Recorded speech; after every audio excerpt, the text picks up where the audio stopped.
안녕하세요. 썰타파입니다. 오늘은 음식 뒤적거리는 남편 때문에 스트레스가 극에 달한 이야기 들어볼게요. 좋아요와 댓글은 큰 힘이 된답니다. 그럼 시작할게요. 저는 남편과 식탁 위에서 매일 작은 전쟁을 치르고 있는 평범한 사람입니다. 이 이야기를 처음 누군가에게 털어놓으면 다들 웃어넘기곤 해요. 그게 뭐 그렇게 스트레스가 돼? 라며 이해하지 못하죠. 하지만 저에게는 이게 결코 웃어넘길 수 없는 문제예요. 이건 말 그대로 끊임없이 반복되는 소소한 전쟁입니다. 제 남편은 참 독특한 음식 습관을 가지고 있어요. 첫 번째 징조는 부대찌개를 끓였을 때 시작됐죠. 부대찌개가 식탁에 올라왔을 때 저는 그냥 뜨거운 국물과 함께 소시지를 떠서 먹었어요. 하지만 남편은 달랐습니다. 그는 젓가락을 들더니 찌개 속을 한참 뒤적거리기 시작했어요. 처음엔 그러려니 했죠. 음식을 더 골고루 먹으려고 그러나 보다 하고 말이에요.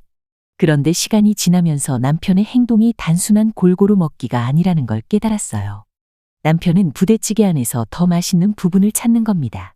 부대찌개에는 겉에도 햄과 소시지가 잔뜩 들어가 있었지만 그는 굳이 찌개의 깊숙한 곳을 파헤치며 더 맛있는 게 숨어 있다고 생각했어요. 마치 숨겨진 보물을 찾듯이 말이죠. 햄과 콩나물, 두부를 젓가락으로 한쪽으로 밀어놓고 다른 쪽에서 더 나은 한 조각을 찾아내려는 그의 모습을 보며 저는 어이가 없었죠. 하지만 처음엔 그냥 웃어넘겼어요. 저 사람은 참 독특하구나라고 생각하면서요. 그러나 이건 시작에 불과했어요. 부대찌개에서의 보물찾기가 끝나자 남편은 김치에서도 탐색을 시작했습니다. 김치 접시가 식탁에 올라오면 그는 젓가락을 들고 한참 동안 김치들을 뒤적이기 시작했어요. 이 김치는 별로 맛이 없어 보이는데 어디 맛있는 김치가 숨어 있을 거야. 그렇게 말하면서 접시 위에 김치들을 이리저리 뒤집어 놓더군요. 마치 김치 속에 숨겨진 보물을 찾아내려는 것처럼 말이죠. 그 모습이 너무 우스워서 처음엔 그저 웃었지만 점점 이 행동이 반복될수록 마음속 불편함이 자라기 시작했습니다. 그는 시금치 무침이 나왔을 때도 똑같이 행동했습니다. 시금치 무침 한 접시가 나오면 그는 젓가락을 들어 가장 맛있는 시금치 한 점을 찾겠다고 한참 동안 뒤적거렸어요. 그리고 자신이 만족할 만한 시금치가 아니면 그냥 먹지 않았습니다. 그가 음식을 먹기 전에 이렇게 오래 탐색을 하는 모습이 저는 이해되지 않았지만 남편은 마치 자신만의 의식처럼 그 행동을 멈추지 않았습니다.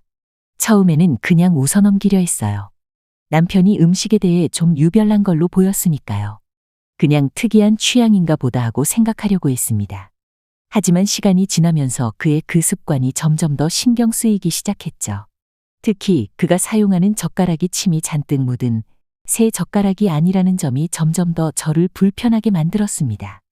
남편은 입에 한 번 뗀 젓가락으로 찌개 속을 휘젓고 김치 접시를 이리저리 뒤집고 시금치 무침을 샅샅이 뒤지기 시작했어요. 부대찌개가 나오면 겉에 충분한 햄이 있음에도 불구하고 그는 늘 찌개의 깊은 속을 파헤치며 더 맛있는 한 점을 찾아내려는 듯 젓가락을 멈추지 않았습니다. 찌개 속에서 뭔가 특별한 게 숨어 있다고 생각한 건지 그는 겉에 있는 걸 아예 무시하고 열심히 휘젓는 게 일상이 되었죠. 문제는 그 행동이 김치나 시금치에도 적용된다는 겁니다. 어느 날 우리가 함께 김치찌개를 먹고 있었는데 남편이 김치찌개를 한참 동안 젓가락으로 휘젓더니 오늘 김치는 맛이 별로야 라고 말하는 겁니다. 그러면서 김치를 건너뛰고 고기만 골라내기 시작했어요. 김치찌개에서 김치를 먹지 않는다는 게 얼마나 우스운 일인지 그때는 정말 어이가 없더군요. 그게 한두 번이 아니고 거의 매번 반복되니 점점 스트레스가 쌓여갔습니다. 매번 밥상 앞에 앉을 때마다 남편의 젓가락이 음식을 뒤적거리기 시작하면 저도 모르게 속에서 짜증이 치밀어 올랐어요. 김치를 건드리지 않고 고기만 골라내거나 부대찌개에서 햄을 파헤치며 더 나은 조각을 찾아내려는 그 모습이 계속 반복될수록 제 속도 더 타들어갔습니다. 무엇보다 저를 괴롭게 했던 건 남편이 그 음식을 새 젓가락이 아니라 이미 입에 댔던 젓가락으로 뒤적거린다는 사실이었죠. 위생적인 문제도 그렇지만 그저 함께 식사를 즐기고 싶은 마음이 자꾸만 좌절되는 듯했어요. 어느 날 저는 참다 못해 한마디 했습니다. 입댄 젓가락으로 음식을 그렇게 뒤적거리면 다른 사람도 먹기 불편해져. 그만 좀 할 수 없어. 그랬더니 남편은 그 말에 놀라는 기색도 없이 대수롭지 않게 반응했습니다. 내가 젓가락에 침을 발라놓은 것도 아닌데 그게 뭐 그렇게 문제야. 별일 아닌데 내가 너무 예민하게 구는 거 아냐? 그 순간 나는 답답함이 몰려왔습니다. 내가 불편해하는 이유가 그에게는 전혀 공감되지 않는다는 게 분명했죠. 그에게는 그저 평범한 행동이었을 뿐인데 나는 그 작은 행동 하나로 점점 스트레스가 쌓이고 있었습니다. 남편은 여전히 자신의 행동이 문제가 없다고 생각했고 저를 예민하게 구는 사람으로만 여겼죠. 그 상황에서 나는 더 이상 말을 이어갈 수 없었어요. 대화로는 해결되지 않을 것 같았으니까요. 시간이 지나면서 남편의 그 보물찾기는 저에게 점점 더 큰 스트레스로 다가왔습니다. 작은 습관이 매번 식탁에서 나를 예민하게 만들고 그 감정이 점점 쌓여갔어요. 이제는 단순히 부대찌개나 김치의 문제가 아니라 남편이 어떤 음식을 먹든 젓가락을 든 순간부터 긴장이 되기 시작했습니다. 그는 여전히 찌개나 김치를 휘저으며 가장 맛있는 조각을 찾으려 했고 그 모습을 볼 때마다 내 속이 타들어갔죠. 부대찌개, 김치찌개, 시금치 무침, 심지어 나물 반찬에서도 그는 같은 행동을 했습니다. 음식을 골라서 먹는 그 행동이 단순히 특이한 습관으로 여겨지지 않았습니다. 그 행동이 매번 식사 때마다 반복되니 나도 모르게 그 장면을 볼 때마다 짜증이 밀려왔죠. 밥상에 앉아 평온하게 음식을 즐기고 싶었지만 남편의 젓가락이 음식 속을 헤집는 걸 볼 때마다 내 마음은 점점 무너졌어요. 그러던 어느 날 마침내 내 감정이 폭발하고 말았습니다. 그날은 특별히 김치찌개를 끓였어요. 잘 익은 김치와 고기를 듬뿍 넣어 정성스럽게 만든 김치찌개였습니다. 남편과 함께 식탁에 앉아 김치찌개를 퍼주는데 남편은 여전히 젓가락을 들고 찌개 속을 이리저리 뒤적이기 시작했습니다. 그리고는 짐짓 불만스러운 표정으로 고기만 골라내며 한마디 하더군요. 오늘 김치는 맛이 없네. 차라리 고기만 먹어야겠다. 그 말을 듣자마자 나는 속에서 울컥하는 감정을 억누를 수 없었습니다. 김치찌개의 주인공은 김치인데 김치는 아예 건드리지 않고 고기만 골라 먹는 그의 모습을 보니 도저히 참을 수가 없었죠. 그래서 결국 참다 못해 큰 소리로 말해버렸습니다. 김치찌개에서 김치도 안 먹고 고기만 먹으면 그게 무슨 김치찌개야. 차라리 고기만 구워줄 걸 그랬네. 남편은 내가 화난 줄도 모르고 대수롭지 않게 대꾸했습니다. 김치가 맛이 없는데 내가 굳이 먹어야 해? 그냥 맛있는 것만 먹으면 되는 거 아니야. 그 말을 듣자 내 속은 더 깊은 짜증으로 물들었어요. 그럼 차라리 솔직하게 말하고 다음번에 김치를 바꾸자고 하든가. 매번 고기만 골라 먹으면 나중엔 내가 뭘 끓여줘도 똑같이 할 거잖아. 내가 정성껏 끓인 음식을 그렇게 대충 먹어버리면 나도 기분 나빠. 하지만 남편은 여전히 문제의 심각성을 이해하지 못한 채 무심한 태도를 보였습니다. 그게 그렇게 큰 문제야. 그냥 내가 예민하게 받아들이는 것 같은데. 나는 그 말을 듣고 더 이상 그와 싸우고 싶지 않다는 결론을 내렸습니다.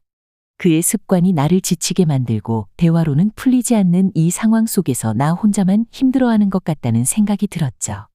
그날 밤 나는 조용히 자리를 정리하고 남편의 말과 행동에 더 이상 큰 기대를 하지 않기로 결심했습니다. 더 이상 그와 작은 전쟁을 벌이기보다는 나 자신을 보호하는 게 더 중요하다고 느꼈으니까요. 하루는 남편이 좋아하는 고등어 조림을 준비했어요. 시어머니가 요즘 고등어가 좋다고 보내주셔서 신선한 고등어를 손질하고 매콤한 양념을 듬뿍 넣어 정성스럽게 졸였습니다. 저는 그날만큼은 남편이 불평하지 않고 식사를 즐겨주길 바랐습니다. 평소에 고등어를 좋아하던 남편이라 이건 문제없이 먹겠거니 생각했죠. 식탁에 조심스럽게 고등어 조림을 내놓고 함께 앉아 저녁을 시작했습니다. 남편은 처음엔 잘 먹는 듯 했어요. 하지만 몇 입 먹고 나더니 그의 젓가락이 다시 요리 속을 파고들기 시작했습니다. 고등어의 살을 헤집고 뼈를 분리하고 양념이 고여있는 부분을 뒤적이기 시작했어요. 그러더니 곧 고개를 저으며 말했습니다. 이 양념이 좀 이상해. 고등어 살만 먹을래. 그 말을 듣는 순간 마음속에 억눌린 감정이 다시 불거져 나왔습니다. 고등어 조림에서 양념을 안 먹으면 대체 왜 만든 건데. 그냥 고등어만 구워주면 될걸. 왜 굳이 이렇게 조림을 준비했겠어. 저는 화가 난 마음을 참지 못하고 말했습니다. 남편은 여전히 태연한 표정으로 대답했어요. 양념이 별로면 고등어 살만 먹으면 되는 거 아니야. 굳이 내가 다 먹어야 할 필요는 없잖아. 그 말을 듣는 순간 나는 다시 무너지는 기분이었습니다. 고등어 조림은 고등어와 양념이 조화를 이루는 요리인데 남편은 고등어 살만 골라 먹으며 나머지는 아예 외면하는 겁니다. 그것도 그냥 먹는 게 아니라 젓가락으로 여기저기 뒤적이며 양념을 피하는 그 모습이 더 이상 참을 수 없을 만큼 거슬렸어요. 정말 이해가 안 돼. 내가 이렇게 정성껏 준비한 걸 왜 고기만 발라먹고 양념은 건드리지도 않는 건데. 그렇게 먹을 거면 아예 조림을 안 하고 구워주면 되잖아. 남편은 여전히 무심하게 대답했습니다. 그냥 내 입맛에 맞는 대로 먹는 거야. 굳이 양념까지 먹어야 한다는 법은 없잖아. 내가 너무 예민한 것 같아. 그 순간 나는 더 이상 이 문제로 논쟁을 벌이는 게 무의미하다는 걸 깨달았습니다. 남편은 자신의 방식이 잘못되었다고 생각하지 않았고 나도 그를 이해하기엔 이미 지쳐 있었습니다.